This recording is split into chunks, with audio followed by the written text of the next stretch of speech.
أعوذ بالله من الشيطان الرجيم بسم الله الرحمن الرحيم والصلاة والسلام على سيدنا محمد وعلى آله حق قدره ومقداره العظيم. uh, all praises, thanks, salutations, venerations are due to Almighty Allah subhanahu wa ta'ala, our cherisher, nourisher, and the sustainer of the whole universe, who out of his infinite mercy and compassion prolonged our lives to witness this day, to witness another Jum'ah. May Allah subhanahu wa ta'ala accept our prayers. May Allah subhanahu wa ta'ala accept our haylala. And may Allah subhanahu wa ta'ala grant us our heart desires. Continuing from where I stopped last week, in explaining the glorious book of Ruhul Adab. Last week we stopped at مكملا شروطه المقررة مكابدا آدابه المعتبرة, where Sheikh radiallahu anhu was saying fulfilling its prescribed conditions, exemplifying its ethical code. Last week our lesson was based on a book, الفتح الرباني فيما يحتاج إليه المريد التجاني, a book authored by Sayyid Muhammad ibn Abdullah ibn Hasanain al-Shafi'i al-Tasfawi al-Tijani. This book is a book of tariqa jurisprudence. Tariqa Tijaniya.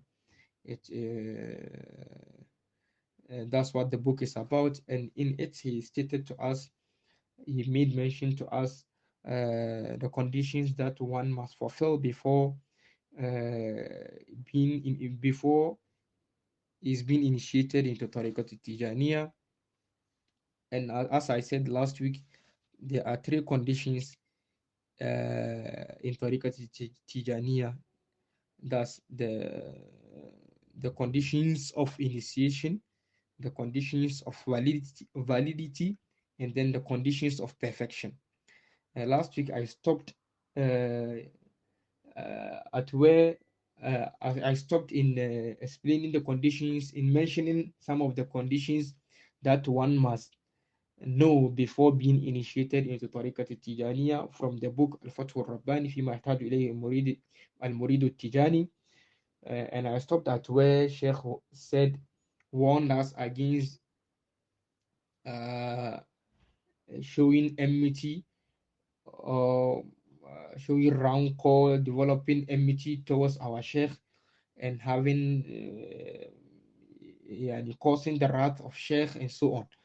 So inshallah today we are going to continue from where he's saying وأن تداوم على قراءة الأوراد إلى الممات. You should perpetuate on reading the litanies till death. لأن فيها أسرار خالق المخلوقات. That is because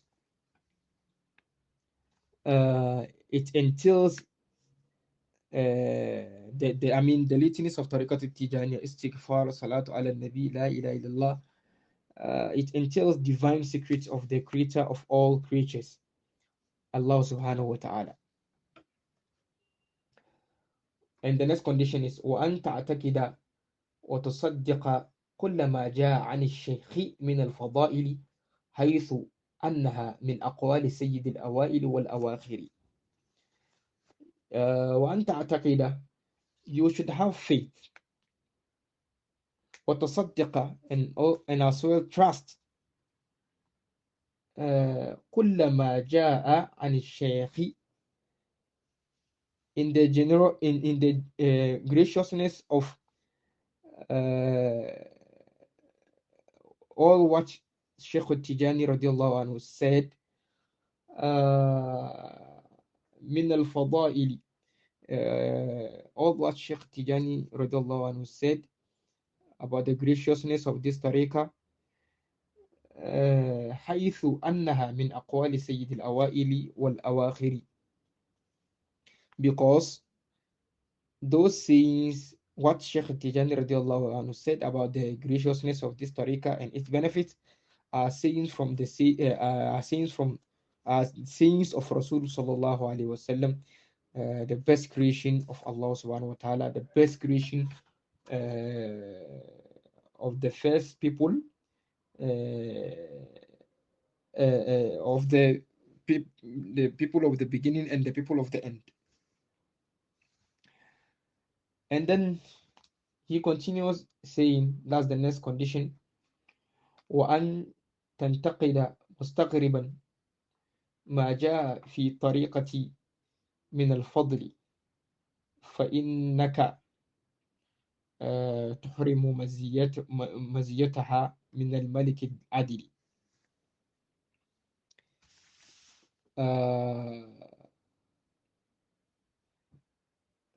وألا تنتقد مستغربا. Do not peck wondering ما جاء في هذه الطريقة about the graciousness of this sacred path من الفضل فإنك, because if you do that you will be doing that may cause a denial of its privileges from Allah subhanahu wa ta'ala, the King of Justice.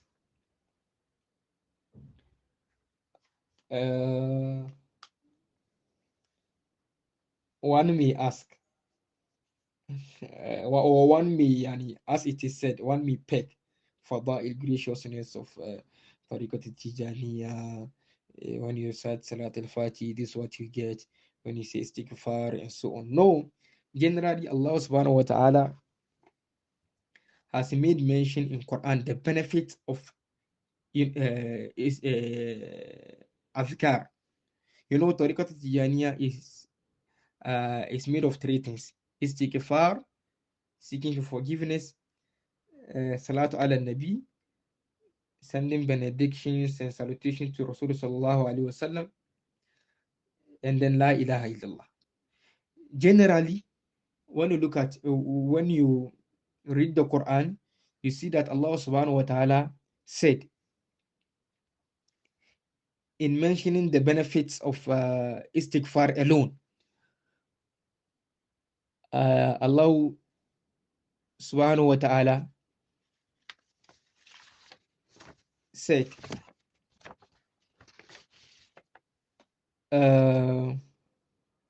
فقلت استغفروا ربكم إنه كان غفارا. فقلت استغفروا ربكم إنه كان غفارا.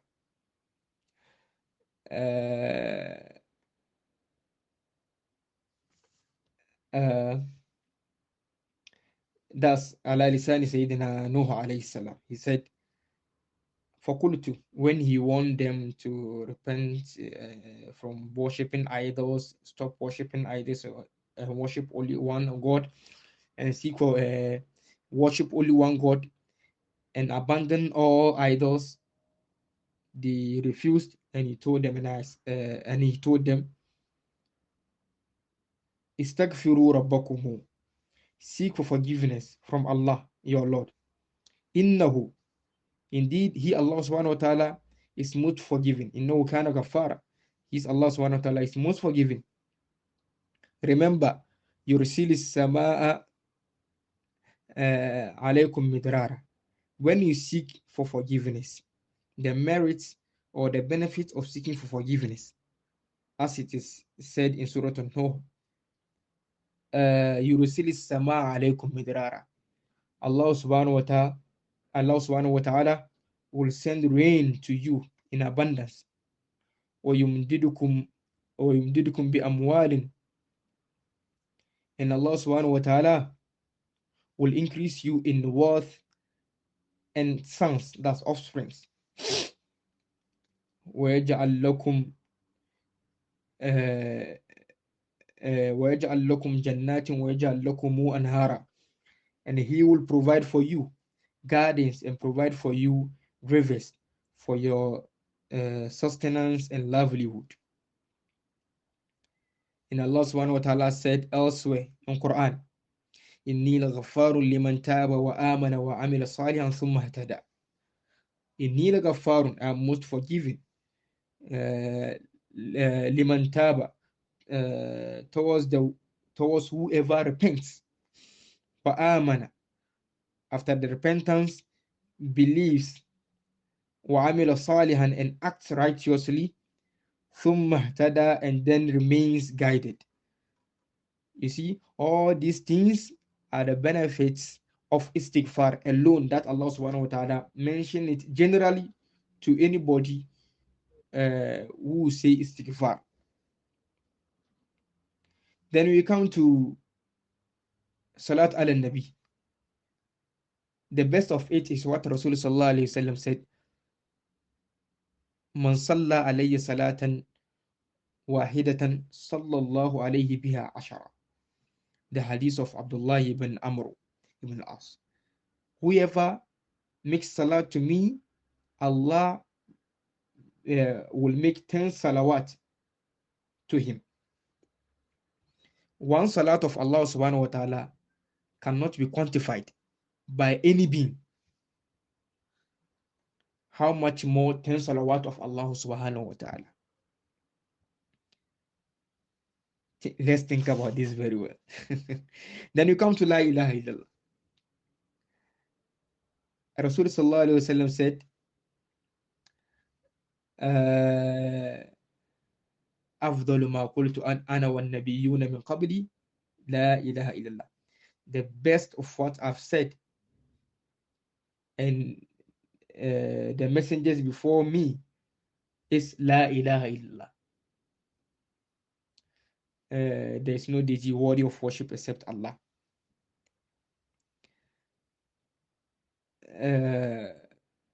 And he says again in hadith, Man qala la ilaha illallah dakhala al-jannah. Whoever says la ilaha illallah, man qala la ilaha illallah mukhlisan fi qalbihi dakhala al-jannah. Whoever says la ilaha illallah sincerely from the deep bottom of his heart shall enter paradise. That's just saying la ilaha illallah once, or just once, saying it sincerely from the deep bottom of your heart. Rasul sallallahu alaihi wasallam said, you shall enter paradise. And he says again in the hadith, La ilaha illallah la tatruku dhanban wa la yasbiquha amalun. When one says La ilaha illallah, saying that alone does not left behind, La tatruku dhanban, does not left behind any sin. Wa la yasbiquha amalun. And this does not supersede or exceed it, meaning there is no deed that will come closer to the reward of saying la ilaha illallah, or the benefits of saying la ilaha illallah. No deed at all, as it is in the hadith. So that is to tell you, if generally that's the graciousness of istighfar, salat ala nabi, la ilaha illallah, to a Muslim who says it even not on regular basis. Maybe he just said it once. How much more a murid who has vowed to be saying it 100 times in the morning, 100 times of la ilaha illallah istighfar in the morning, 100 times of of salat ala nabi in the morning, that's morning and afternoon, and 100 times of istighfar salat ala nabi la ilaha illallah. Yani saying this 100 times.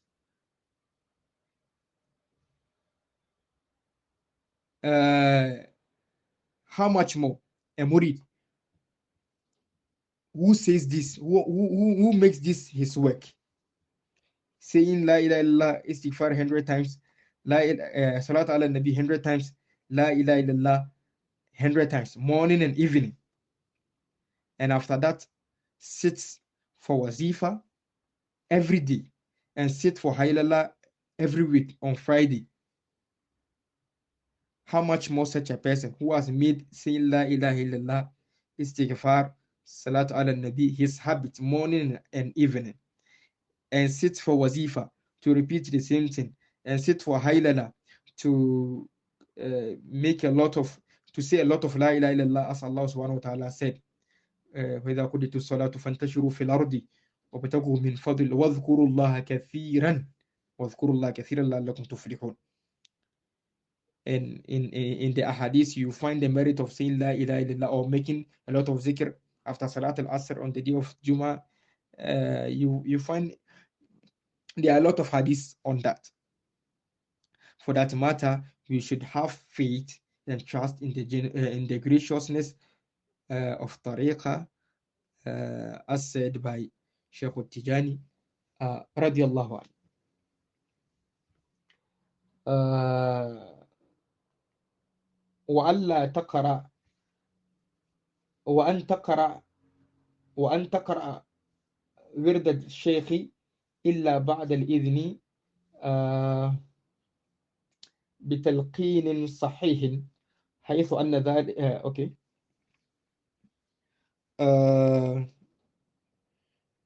You should recite the litanies only after a true authentic initiation. That is because it was authentically reported as such. Meaning you shouldn't recite the litanies of Tariqat al-Tijaniyah when you are not initiated. When you like Tariqat al-Tijaniyah and you want to be a murid of Tariqat al-Tijaniyah, you should go for initiation from a sheikh who has an authentic permission to initiate people into Tariqat al-Tijaniyah. Then the next condition is وأن تجتمع للوظيفة وذكر يوم الجمعة مع الأخوان لأن ذلك أسلم من إذاية الشيطان. You should congregate وأن تجتمع للوظيفة وذكر يوم الجمعة. You should congregate for wazifa and haylala on Fridays مع الإخوان with fellow murids, because doing that لأن ذلك because doing that أسلم من إذاية الشيطان. Doing that congregating with the murids in reciting wazifa and haylala is safer from the harm of shaitan. وألا تقرأ جوهرة الكمال إلا بالطهارة المائية. You should not recite جوهرة الكمال, as we all know, unless you have purified yourself with water. And then the next condition وألا تقاطع أحدا من المخلوقات خصوصا الإخوان. You should not وألا تقاطع أحدا من المخلوقات. You should not break away or cut off ties with none of the creatures of Allah subhanahu wa ta'ala, starting with your fellow human beings, and then Muslims. You should try to be good to your fellow human beings, and you should try to be extra good and develop a good relationship with your fellow Muslim brothers and sisters. And then you should be extra good with your fellow murids, the murids of Tariqat al-Tijaniyah. First of all, humanity, as you share humanity, you share Islam, and he is your brother in Tariqat al-Tijaniyah. So you must be extra good towards that person, and you must be good to animals. You must be good to even plants. Any creature you see, as a murid of Tijaniya, you are expected to be good towards that thing. As a murid of Tijaniya, you shouldn't hate any creation by any way. You are not supposed to do that. It's not a quality of a murid a murid of Tijaniya.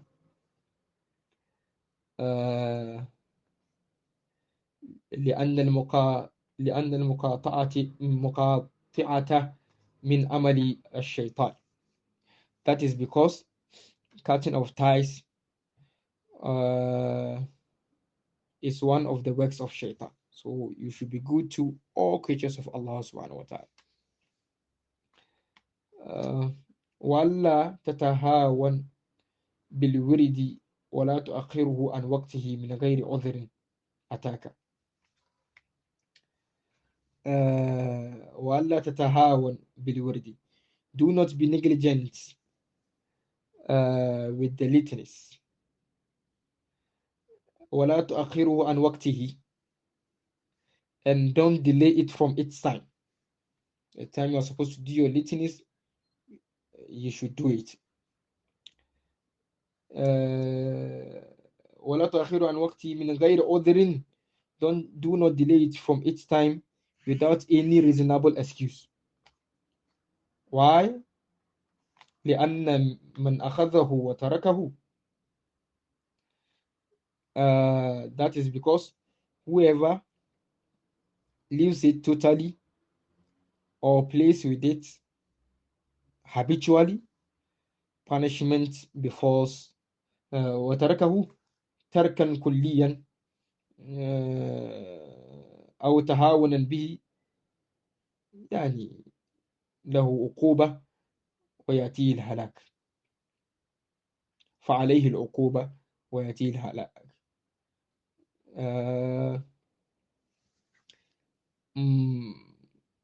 Whoever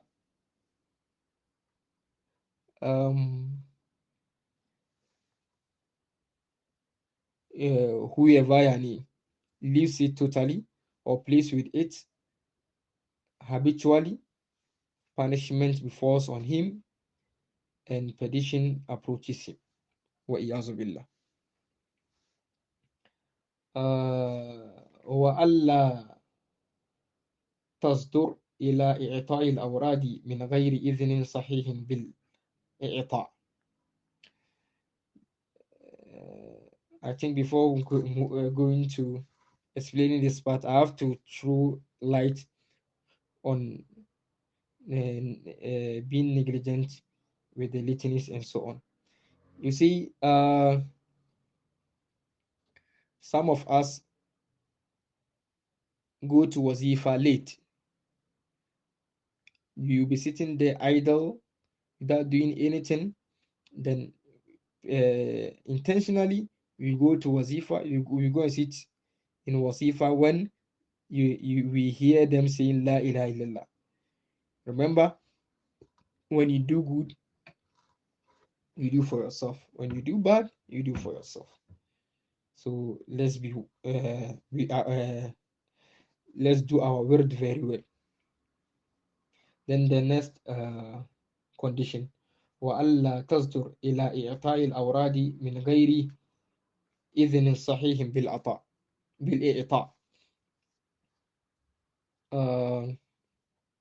You should not be an initiator. لا تصدر إلى إعطاء الأوراد. You shouldn't be an initiator من غير إذن صحيح بالإعطاء, without an authentic permission for initiation. لأن من فعل ذلك ولم يتب. That is because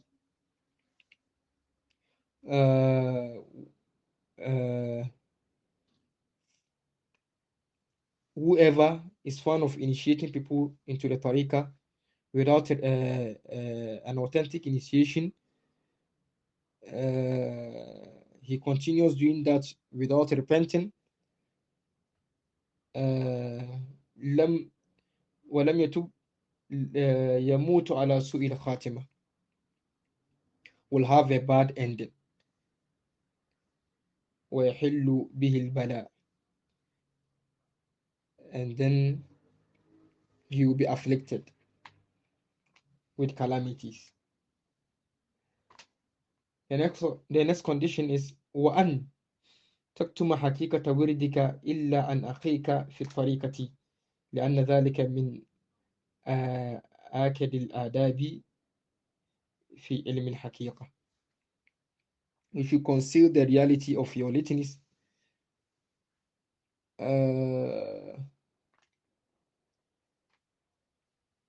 إلا عن أخيك في طريقة, if you conceal the reality of your litanies except to your fellow murid,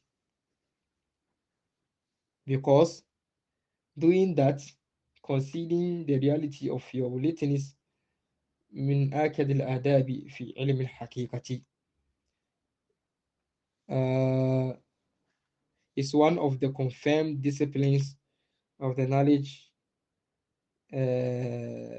of reality or sainthood, meaning in your spiritual journey, in your journey of attaining sainthood, if by any chance you see anything in dream or elsewhere indicating that Allah is pleased with you, or you have attained a position in the sight of Allah, you should not disclose it to a non-murid of Tariqat Tijaniya. And if there is a need for you to disclose it, you should disclose it to the one who is closer to you in Tariqat Tijaniya, a fellow murid in Tariqat Tijaniya.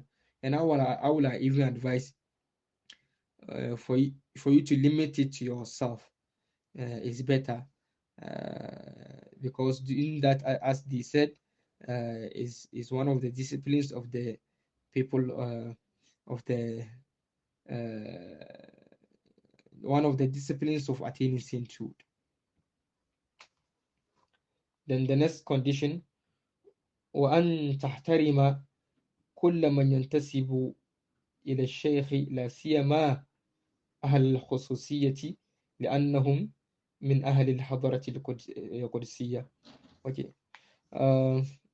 The next condition is you should respect whoever has a relationship with Sheikh, or whoever is related to Sheikh Tijani radiallahu anhu, starting with his household, his fellow murids from all walks of life, and most especially the people of specialization, meaning those who have attained higher positions in Tariqat Tijaniya. You should respect them.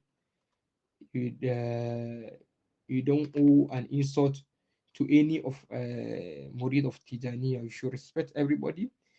When so far as he's a murid of Tariqat Tijaniya, you must have respect to him. This is to tell us we should desist. Those of us who are fan of insulting our elders in Tariqat Tijaniya, we should please again stop, because we are warned, and it is a condition to respect anybody in Tariqat Tijaniya, most especially those who have attained old age or who have attained special positions in Tariqat Tijaniya. Is very, very important. You shouldn't joke with it. And then the last one, I think the last one, right? Yes.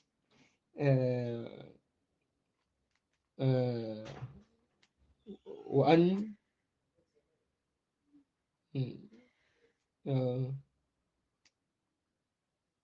يعني بر الوالدين والديك حتى I can see it all. Meaning, like, you should be be kind to your parents. The last condition is to be kind to your parents.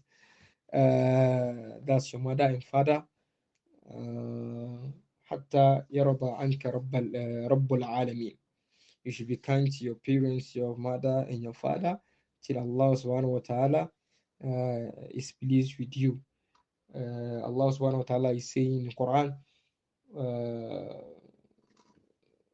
وَبِالْوَالِدَيْنِ إِحْسَانًا, you should be kind to your parents.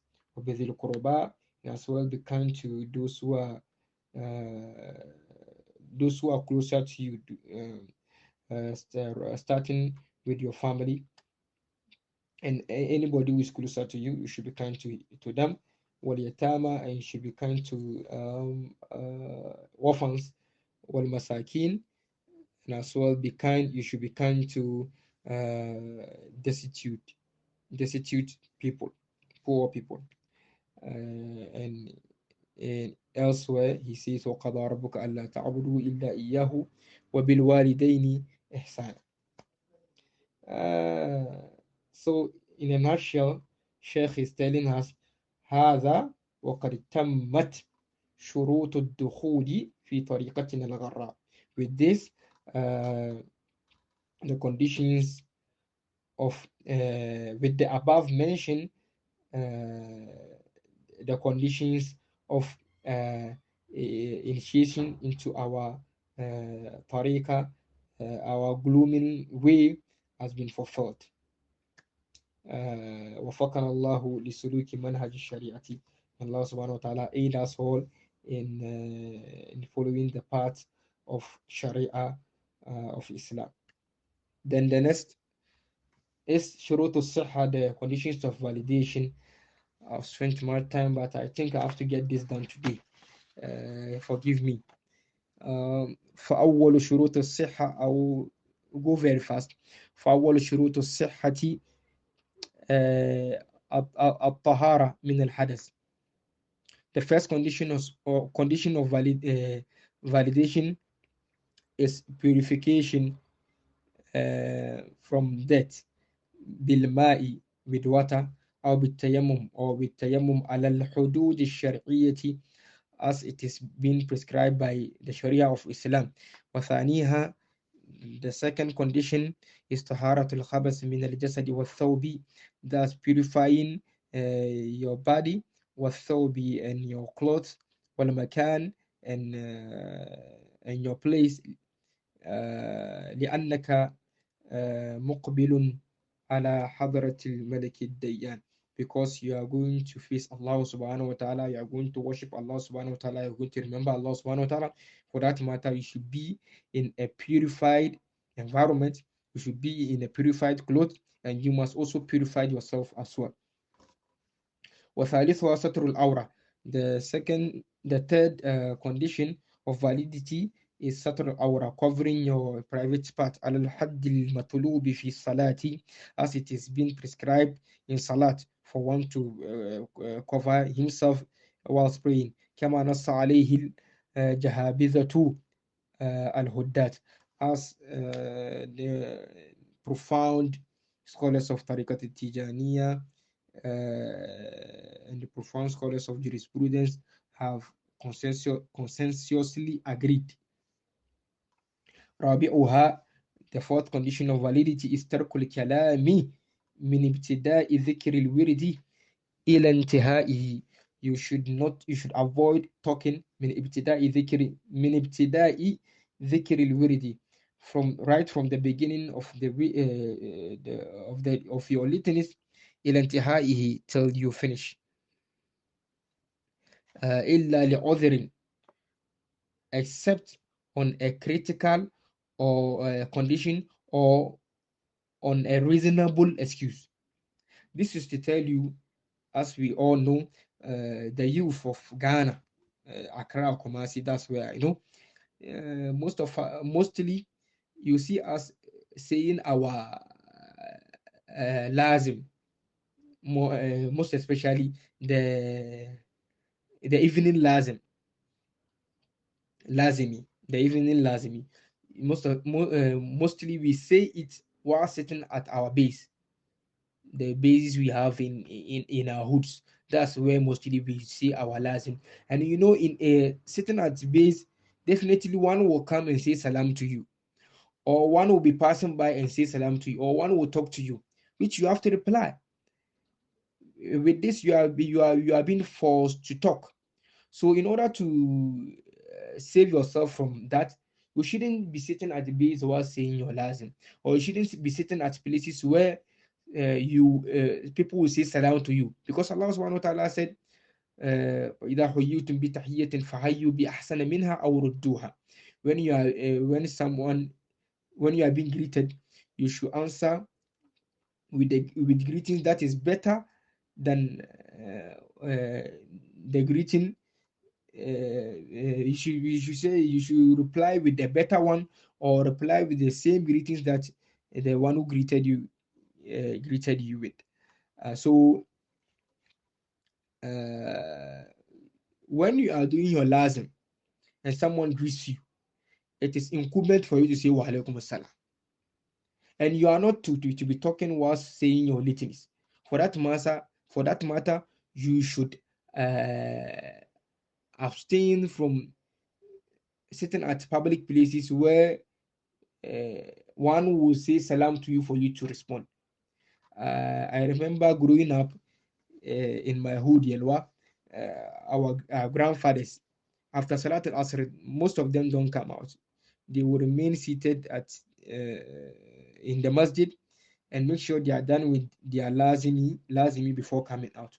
And so I think if you can copy that, it will be of great help or importance to you, inshallah.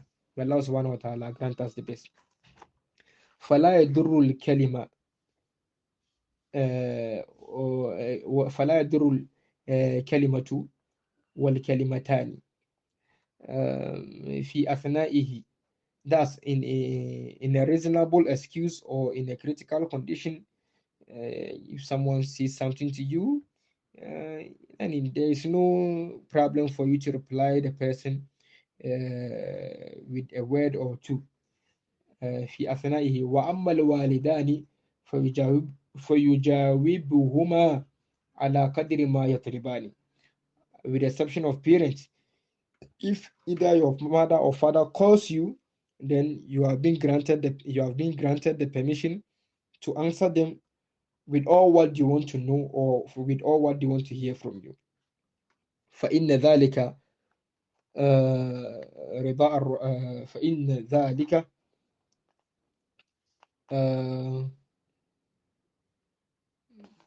what is this? رضا الرحمن. Because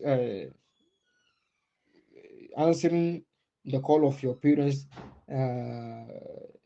is you get the pleasure of Allah subhanahu wa ta'ala from answering the call of your parents. والزوجة تجاوب الزوجة على قدر ما يشاء. And as well, a wife should answer the call of her husband when he calls her على قدر ما يشاء. Yani she should tell him all what he wants to know, or yani she should feel free and speak to him. Make sure she has given him all the necessary information he wants to know from her. Doing that, لتنال بذلك الفضل. When she does that, she will get favors from Allah subhanahu wa ta'ala. من رب السماء, from Allah subhanahu wa ta'ala. وخامسها, the fifth condition of validity is خامسها النية وهي قصد قراءة الأوراد. The last condition of the validity is for you to make niyyah before starting your wird. If you are doing the wird of if you are to start the wird of morning litanies, you have to make a niyyah of starting the wird of morning litanies. The same thing applies to the afternoon evening litanies, and the same thing applies to wazifa, and the same thing applies to haylala, inshallah. Then you have shabu shabu shurutul kamali, the conditions of perfection. منها أن تجهر في قراءة الوظيفة اليومية. You should say your wazifa loudly. That's when you are with Jama'ah. Wal Jum'ah, as well as Jum'ah, when you go to Haylala, you should open your mouth and say it loudly. فإن ذلك okay خلاص.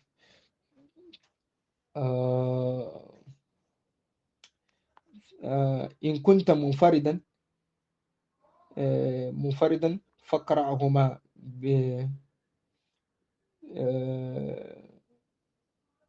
بالإصرار. When you are doing it alone, you are at a place where there is no Jama'ah and you are doing your wazifa alone, that one you should say it secretly. You shouldn't voice it out. When you say you voice it out when you are with Jama'ah. When you are not with Jama'ah, you say it alone. You say it and secretly without disturbing people. وكذلك الورد سواء كان بالليل أو بالنهار. يعني just like the way you say your wazifa silently, that's the same way you say your wird, your lazimi silently morning and afternoon. ومنها, as part of the conditions of perfection, is استقبال القبلة في قراءة الأوراد. You should face القبلة whilst reciting your أوراد إلا لعذر, except when you are on a journey. لأن okay. Then the next ومنها, as part of the conditions of perfection, is الجلوس لقراءة الورد. You should be seated, or you should be sitting whilst saying your لازمي والوظيفة as well as وظيفة إلا لعذر من الأعذار, unless on a condition where you can't be seated whilst reciting your wird, then you are permitted to stand. فيقرأهما ولو سائرا, when there is a reasonable excuse, you can be saying your morning litanies or your evening litanies whilst walking. بشرط ألا يطأ نجاسة. The condition of saying litanies, morning litanies or evening litanies whilst walking, is that you shouldn't step on a filthy thing. You shouldn't step on a filthy thing. When you are able to, when you can walk without stepping a filthy thing, do you have excuse and you have to walk while saying your word? Make sure you don't step on filthy thing. وَأَلَّا يلبس ولا يلابس مع الإمكان الأقدار. ثم أنت مخير بين الإقعاء بمعنى الجلوس على العقبين وبين التربع. Okay, so you should make sure you have covered yourself. يعني what is being referred to here, you should wear your best clothes that will cover your all the part of your body, and look good whilst saying your word. and وأنت مخير بين الإيقاع بمعنى الجلوس على العقبين. You are good. You are free to choose between sitting on your like sitting on your 2 feet, or crossing it. I don't know how to put it. Hope you understand. What it is not permitted to be done whilst doing your work is crossing your legs. Crossing your legs while sitting, it is totally prohibited, unless if you are sick and you can't uh, sit on your feet, or cross your left leg and be seated on your buttocks. Excuse my language. If you are, that's the sittings prescribed. And if you are not, you are sick and you can't do that, you are good to sit the way you want to feel comfortable. I've prolonged the lesson of today. Forgive me for that. I wanted to get this done, and Alhamdulillah, I've come to the end. May Allah subhanahu wa ta'ala grant us the ability of exemplifying the conditions you have read. May Allah subhanahu wa ta'ala grant us the ability of fulfilling the conditions inshallah. إلى وقت اللقاء. Whatever I've said right is the perfection and hard work of my scholars. May Allah subhanahu wa ta'ala bless them. And whatever I've said wrong is from my weakness and from my ignorance. May Allah subhanahu wa ta'ala grant us all beneficial knowledge, and may Allah subhanahu wa ta'ala forgive us our sins inshallah. إلى وقت اللقاء. يفعل الله ما يشاء. والسلام عليكم ورحمة الله وبركاته.